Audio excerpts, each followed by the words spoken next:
I'm a 28-year-old woman, and when I was 13, my parents left me at a gas station to teach me a lesson. They never imagined I'd take that lesson seriously. It happened during one of those long, sticky summer road trips.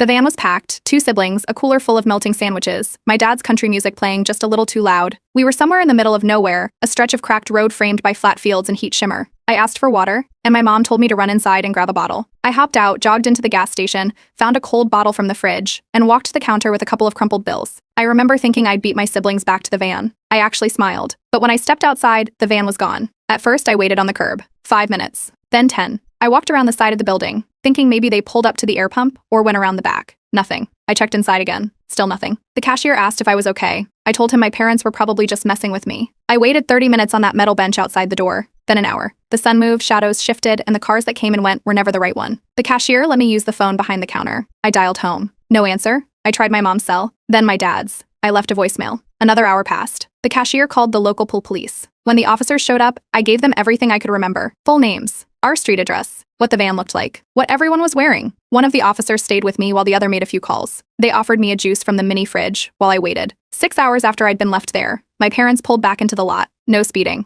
no panic. They parked like they were stopping for fuel. My mother stepped out first, adjusted her sunglasses, and asked the officers what the big deal was. She told them it was discipline, that I'd been acting out, and they thought I needed a wake-up call. A reminder of what happens when you're careless or forget to follow directions. My father just nodded along, arms crossed. The police didn't press charges. They said it was a parental overreaction, but that no law had technically been broken. They warned my parents not to do anything like that again. I sat in the back seat of the van the whole drive home, silent. No one said anything to me. My brother laughed the next morning and said I looked like a scared puppy when they finally picked me up. My sister rolled her eyes and told me to stop being dramatic. At school that fall, I didn't tell anyone what happened. I just became quiet, focused. I turned in my assignments early, stayed out of group activities, ate lunch alone when I could. I stopped expecting birthday cakes or bedtime hugs. I stopped expecting anything, really. I started preparing, quietly. I kept granola bars in my backpack, just in case. Learned how to open my bedroom window from the outside using a fork. I began hiding emergency cash in an old DVD case. I didn't know what I was preparing for. I just knew I needed to be ready for the next time I was left behind. We never spoke about the gas station again. Not even once. It became one of those family moments that got edited out, like a bad photo.